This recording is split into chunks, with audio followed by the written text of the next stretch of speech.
Estimados irmãos espíritas e não espíritas, sejam bem-vindos ao nosso canal. Inscreva-se, compartilhe, avalie. Abraço a todos os irmãos do Centro Espírita Enviados de Jesus em Gravatá, com renovada alegria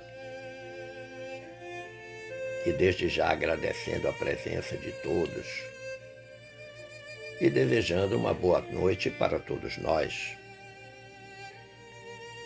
Que a paz do Mestre Jesus nos envolva em clima de interesse e fraternidade, facultando ao nosso coração absorver os ensinamentos desse amigo incondicional, que é Jesus. Dada a gentileza da casa em facultar-me a escolha do tema e ouvida a benfeitora Glorinha, decidimos pelo assunto perante Deus, com o fim único de verificarmos qual a nossa postura permanente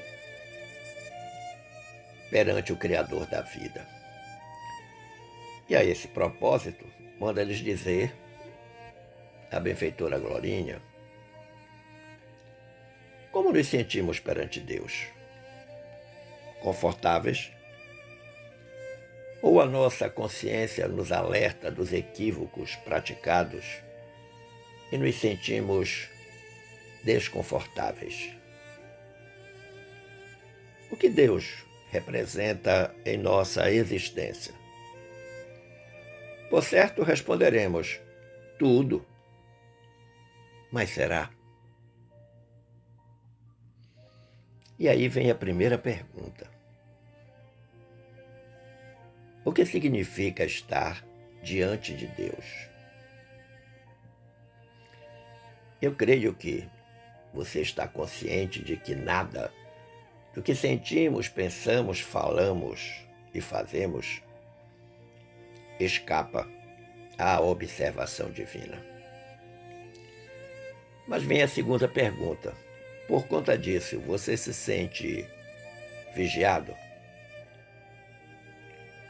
Você tem ideia do que isso significa? Estar diante de Deus? O nosso ponto de partida vem da meditação que fizemos sobre o tema. Em determinado momento, recebemos uma indicação da benfeitora de acessar a obra Vida Feliz, de Joana de Ângeles e de Valdo Franco. É uma obra fantástica, com 200 lições de vivência feliz.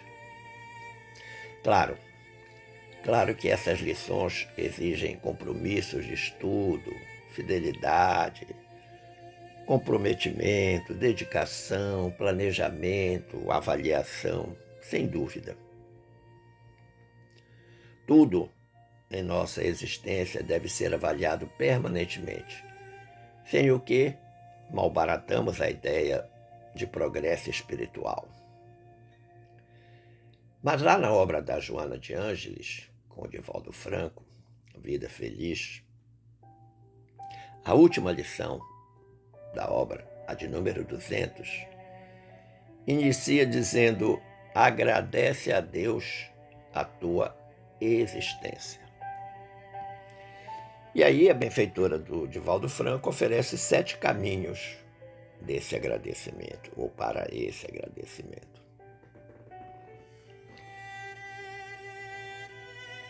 E aí me chamou a atenção o número 7. E permita-me, caro amigo, cara amiga, uma breve divagação sobre o número 7, considerado uma das cifras mais emblemáticas e espiritualmente ricas, e que carrega significados profundos em diversas tradições e culturas ao longo da história. Associado ao mistério, à busca pelo divino e ao autoconhecimento, o número 7 representa um ponto de conexão entre o mundo físico e o mundo espiritual. Em várias tradições, ele é visto como símbolo de perfeição e totalidade. Uma ponte que leva à compreensão do invisível e à exploração da existência. Observe, meu amigo, minha amiga, que na Bíblia o número 7 tem um simbolismo central, aparecendo repetidamente como o número da criação e da plenitude divina. Após criar o mundo em 6 dias, Deus descansou no 7º, santificando-o como um dia sagrado. Esse ciclo de 7 dias tornou-se a base da semana e é lembrado como uma expressão da ordem divina e da perfeição. Ainda na Bíblia, em outras passagens, o número 7 continua a representar a completude. Seja, por exemplo, nos 7 selos do Apocalipse, ou nas 7 trombetas, consolidando assim o seu papel como número da totalidade. Mas não fica somente na questão da Bíblia, na questão da doutrina espírita, na maçonaria.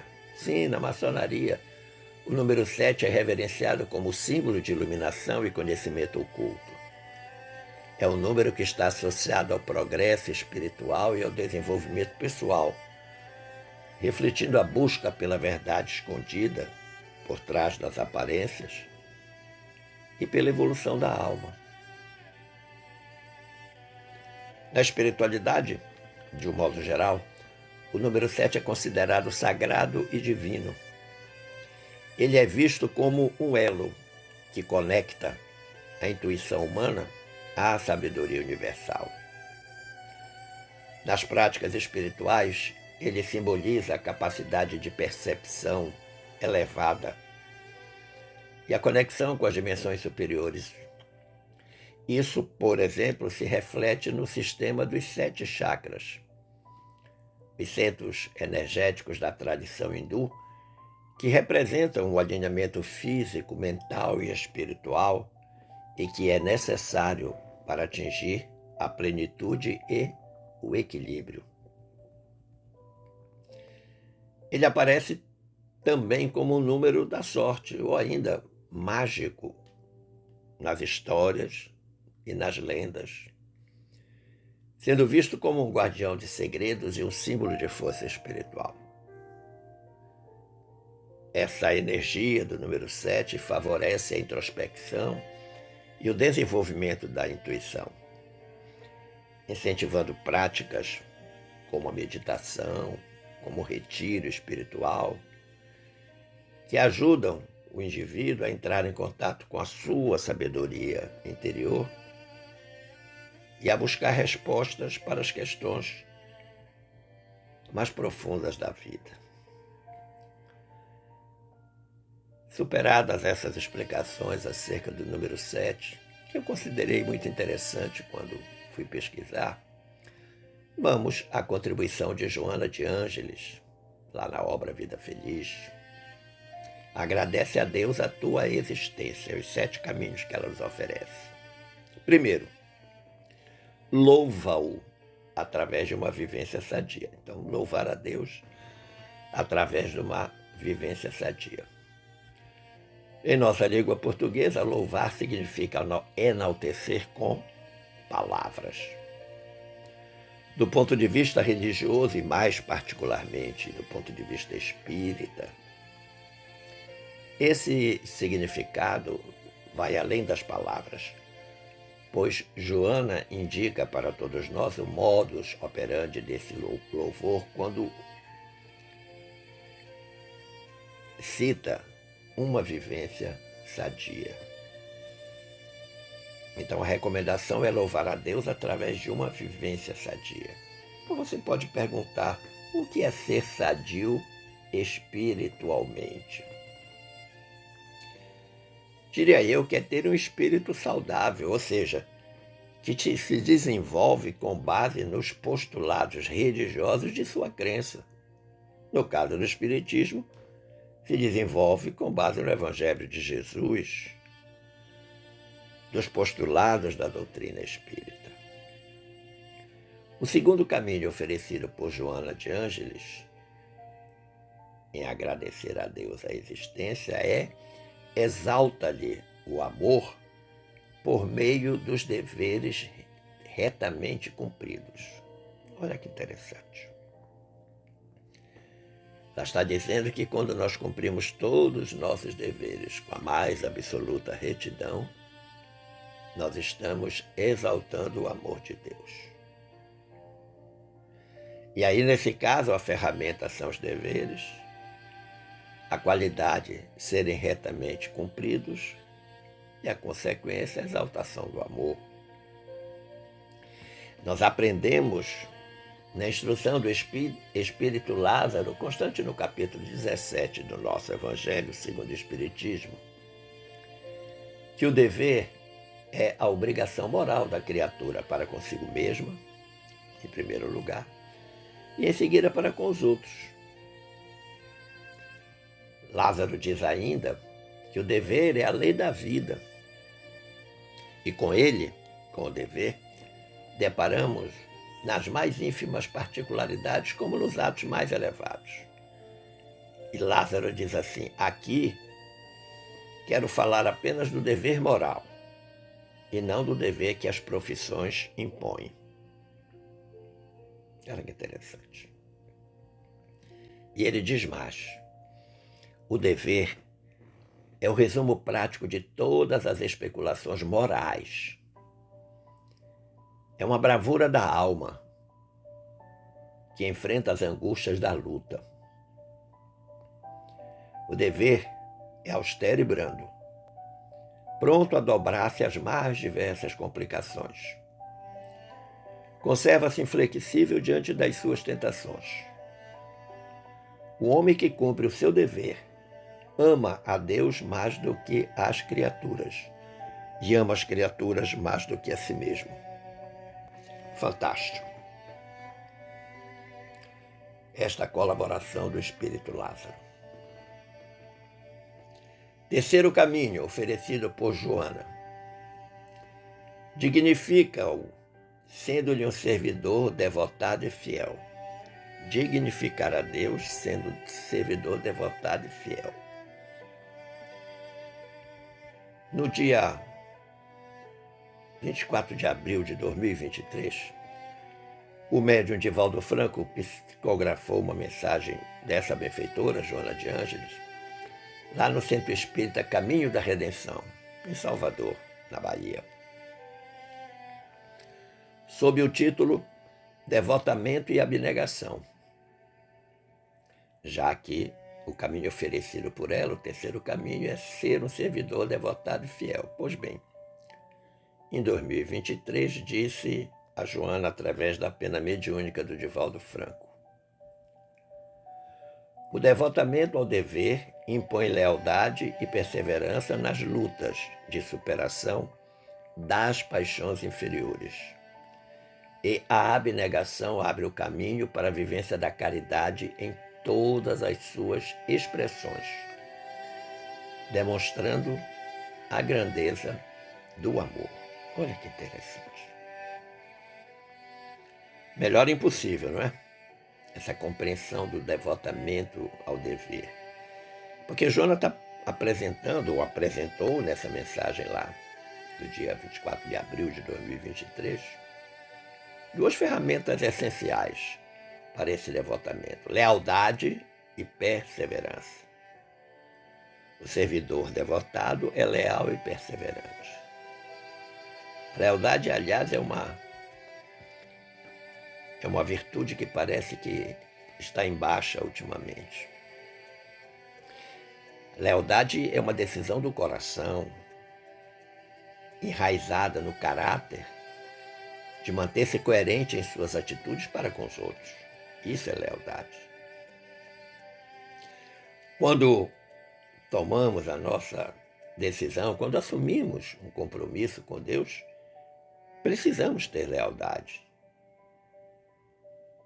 Precisamos ter coerência com a nossa escolha, pois se escolhemos servir a Deus, precisamos ser leais para com Ele. Por outro lado, a fidelidade se manifesta, antes de mais nada, na constância. Nós não podemos ser um dia sim, outro não. Uma vez por mês, de 15 em 15 dias. Constância, a todo instante, a toda hora. Este devotamento, esta lealdade, essa abnegação é a todo instante. Por isso que a fidelidade implica em perseverar na vivência de um ideal, na fruição de um amor, mesmo nos tempos difíceis.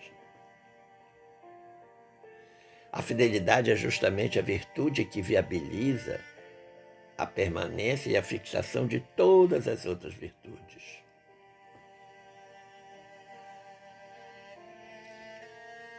E nós podemos até estabelecer que fidelidade e lealdade, se não forem irmãs, são primas. Quarto caminho, melhor dizendo, quarto caminho apresentado por Joana de Ângeles. Apresenta-o à humanidade, tornando-te exemplo de amigo e irmão em todas as circunstâncias. Então, vamos apresentar Deus através dos nossos exemplos, na qualidade de amigo, na qualidade de irmão, em todas as circunstâncias, em todas as situações, em todos os momentos. Recordemos aqui o que disse Jesus e que está assinalado no Evangelho de João, capítulo 15, versículo 13. Não há maior amor do que dar a vida pelos amigos. Há uma canção católica que diz: prova de amor maior não há que doar a vida pelo irmão. Amizade, nós estamos falando de amizade. E não é à toa que amizade rima com bondade, com caridade, com felicidade. Embora nós não possamos compreender a natureza íntima de Deus, e a gente pode voltar lá no Livro dos Espíritos, que tem uma bela explicação sobre isso, nós podemos formar ideias de algumas de suas perfeições.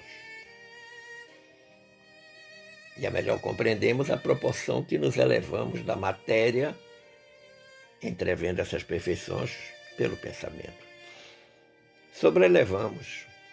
Saímos da condição puramente material para nos depararmos com a nossa condição espiritual. Quando Joana diz apresentar Deus à humanidade é cumprir as leis divinas, feitas para a felicidade do homem, e o homem só é infeliz quando delas se afasta. Responderam os benfeitores espirituais na questão 614, da terceira parte do Livro dos Espíritos, que trata das leis morais, quando lhes foi perguntado o que é a lei natural. Feitas para a felicidade do homem, e o homem só é infeliz quando delas se afasta. O quinto caminho apresentado por Joana glorifica-o, trabalhando pelo bem de todos, teus irmãos em humanidade. Então, glorificar a Deus trabalhando pelo bem de todos. Quando você trabalha pelo bem de todos, pelos irmãos em humanidade, você está glorificando a Deus. Vamos recordar que Jesus, conforme registro do versículo 21 do capítulo 7 de Mateus, disse determinada vez: nem todo que me diz Senhor, Senhor entrará no reino dos céus, mas aquele que faz a vontade de meu Pai que está nos céus.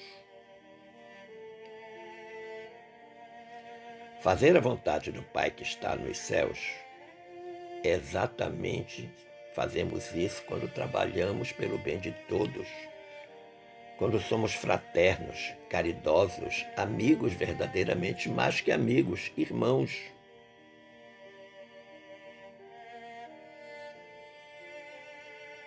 É nesse momento que nós estamos cumprindo a vontade do Pai. Você vai dizer, mas servir a Deus não é tarefa fácil. Sim, é fato. Porque os desafios mundanos da existência muitas vezes levam nosso olhar em direção oposta a que deveríamos usá-lo. Servir a Deus pode não ser uma tarefa fácil, mas é necessária. Senão nós não estaremos fazendo a vontade de meu Pai, como assinalou Jesus lá no Evangelho de Mateus. O eminente e saudoso Carlos Pastorino, num livreto chamado Minutos de Sabedoria, ele diz assim: todas as vezes que servimos a um semelhante, a um animal, a uma planta, estamos servindo a Deus, porque Deus se manifesta ao homem através do próprio homem. Eu achei fantástica esta assertiva do Pastorino. Todas as vezes que você serve a um semelhante, um animal, uma planta, tudo que tem vida. Por exemplo, nós estamos servindo a Deus, glorificando a Deus, quando respeitamos a natureza.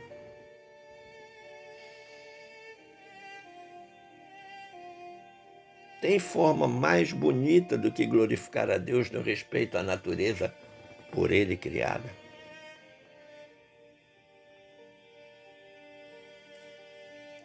Tudo que tem vida sobre a terra merece o nosso mais profundo respeito. Lutando, inclusive, pela preservação de tudo que tem vida, a começar do próprio homem. O sexto caminho oferecido por Joana diz o seguinte: respeita-o, obedecendo às soberanas leis que governam a vida. Respeita a Deus, obedecendo às soberanas leis, as leis divinas.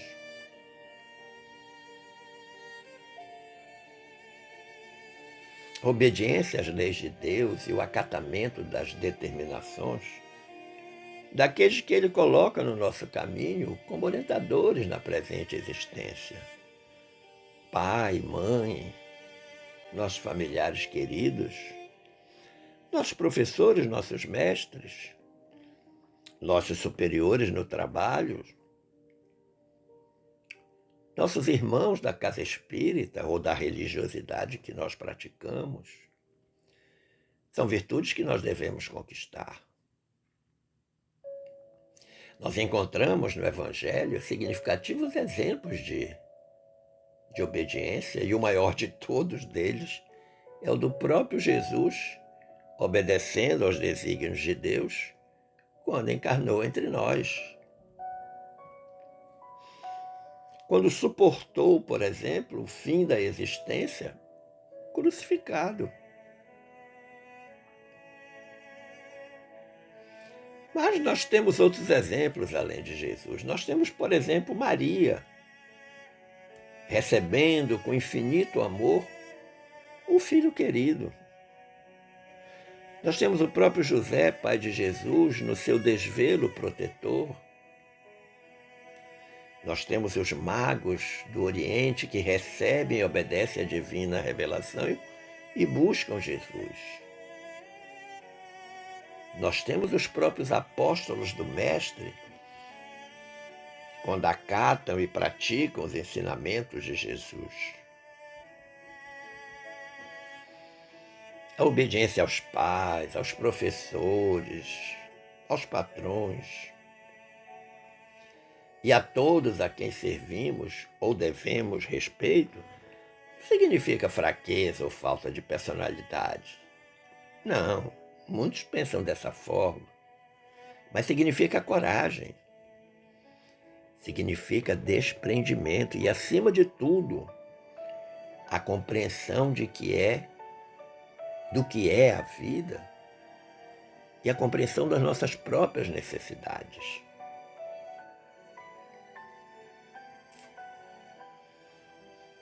Quer agradar a si mesmo, a Deus e aos bons espíritos? Cumpra as leis divinas, você, eu e todo mundo. E o sétimo e último caminho oferecido por Joana, reconhece-o em tudo e todos, mediante uma vida feliz na tua condição de filho bem-amado. Eu achei linda essa colocação da Joana. Reconhecer a Deus em tudo e em todos, mediante a sua própria vida, a sua própria existência. Feliz, sentindo-se um filho bem-amado do Pai Celestial, de Deus. Ah, Nelson, mas eu tenho um monte de dificuldade. Faz parte do processo, meu amigo. Não veja a dificuldade como obstáculo, veja a dificuldade como degrau para você subir esta escada da evolução espiritual.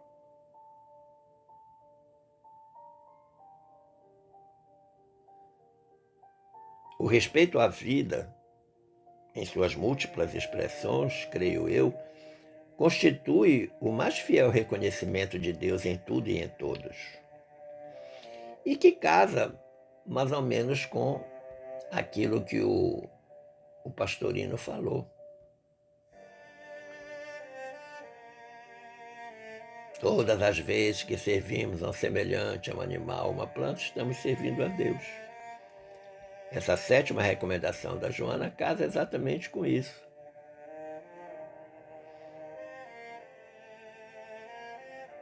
Talvez o caminho mais curto para esse reconhecimento de Deus em tudo e em todos seja o da prática da indulgência. Como nos relembra o benfeitor Emmanuel no capítulo 27 da obra Livro da Esperança, todos nós, espíritos imperfeitos, ainda arraigados à evolução da Terra, reclamamos concurso e compaixão uns dos outros. Mas nem sempre sabemos, por nós mesmos, quando surgimos necessitados de semelhantes recursos. Ou seja, nós queremos que as pessoas tenham por nós compaixão, solidariedade, indulgência, benevolência, perdão, mas muitas vezes nós não temos isso pelas pessoas. Nós não colocamos estas virtudes, que eu chamo de crísticas, em ação para com o próximo. E neste momento, evidentemente que a minha vida não será feliz, porque estou indo na contramão das leis divinas. Eu não estou reconhecendo Deus. Eu não estou me sentindo perante Ele de forma confortável, porque eu estou indo na contramão de tudo que Ele propõe para a gente e que, através de Jesus, Ele veio consolidar esses ensinamentos. Conclusivamente, meu amigo, minha amiga, digo-lhes que indiscutivelmente ninguém constrói nada de bom sem responsabilidade e disciplina, sem advertência e firmeza. Mas é imperioso considerar que toda boa obra roga auxílio a fim de aperfeiçoar-se. É fato que nós precisamos ser responsáveis, disciplinados, firmes, determinados, objetivos, justos, éticos.